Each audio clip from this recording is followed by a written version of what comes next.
তোমাদের মধ্যে কেউ একজন বারবার বলছে হোস্টেলের ব্যাপারে ইন্টারেস্টেড ছিলে, আমি বুঝতে পারছিলাম, বারবার জিজ্ঞাসা করছিলে, তো তার জন্যই এই ভিডিওটা। তো হ্যাঁ, ইউনিভার্সিটি ওমেন্স কলেজে আসার জন্য বর্ধমানে যদি তুমি হোস্টেল চাও, তোমাকে হোস্টেলের জন্য আলাদা অ্যাপ্লাই করতে হবে। যখন ভর্তি হবে তখন কলেজের জন্য তো আলাদা অ্যাপ্লাই, আর হোস্টেলের জন্য আলাদা তোমাকে বোধহয় ওয়েবসাইটে কোনো লিঙ্ক বা এরকম কিছু থাকে। সাইবার ক্যাফে গিয়ে আমি করেছিলাম, আমার নিজের টাকায় মনে নেই, তবে অনেক বান্ধবী নিজেরাও করেছে, মানে নিজেরা মোবাইলে করেছে। তো তোমরা সাইবার ক্যাফে গিয়ে করলে বেশি সহজ হবে হয়তো, বা আমি যদি জানতে পারি তো আমি তোমাদেরকে জানিয়ে দেবো যে মোবাইলে কীভাবে করে। তো এরকমভাবে আলাদাভাবে অ্যাপ্লিকেশন করতে হয়, তোমার ডিস্টেন্স বা এরকম অনেক কিছু নেয় ওরা।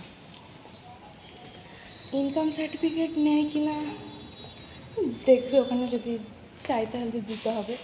তো বেশিরভাগ ওরা ডিস্টেন্সটাই ম্যাটার করে হোস্টেল পাওয়ার জন্য, মানে যাদের বেশি ডিস্টেন্স থাকে তাদেরকে ফার্স্ট লিস্টে নাম বেরোয় একদম।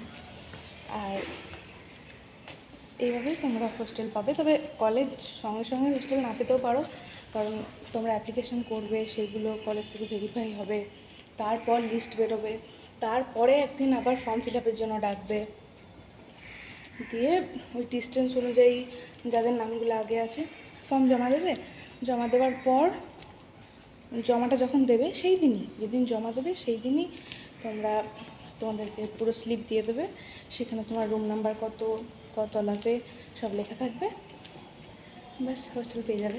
তবে এই প্রসেসটার মধ্যে মোটামুটি একটা 1 মাসের গ্যাপ থাকে, 1 মাস না থাকলেও 20-25 দিন থাকে। আমার বেলাতে আমার ওরকম টেনশন হচ্ছিলো যে হোস্টেল পাবো কি না। আর নর্মালি কী হয়, কোথাও যদি তুমি ভাড়া থাকো তো তারা একটা 3-4 মাসের টাকা নিয়ে নেয়, আর এটা আমি জেনে গেছিলাম যে হোস্টেল 1-2 মাসের মধ্যে হয়তো হয়ে যাবে। তো 3-4 মাসের ভাড়া দিতেও গায়ে লাগছিলো মেসে কোথাও থাকতে। তখন ওই টাইমটাতে একটু প্রবলেম হচ্ছিলো, জিজ্ঞেস করতাম বারবার যে কবে হবে হোস্টেলটা, কবে হবে হোস্টেল, লিস্ট কবে বেরোবে।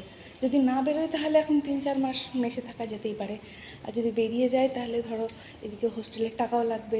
হোস্টেলেও 6 মাসের এক্সট্রা তোমাকে একদম, মানে এক্সট্রা নয়, 6 মাসের টাকাটা অগ্রিম নিয়ে নেবে। তো হোস্টেলের জন্য অ্যাপ্লাই আগে থেকে করতে হবে, ঠিক আছে। আর এটা একটা আমাদের রুম, এই রুমটা হচ্ছে হিস্ট্রি ডিপার্টমেন্টের একটা রুমটাও অনেকটা হিস্ট্রি ধরনের। পুরো ওমেন্স কলেজটা তো রাজবাড়ি, তো এইরকমই। আমার খুব ভালো লাগে এই রুমটাতে আসতে। এখন পায়রাগুলো নেই, অনেক সময় পায়রাগুলো পুরো ঘুরে বেড়ায়।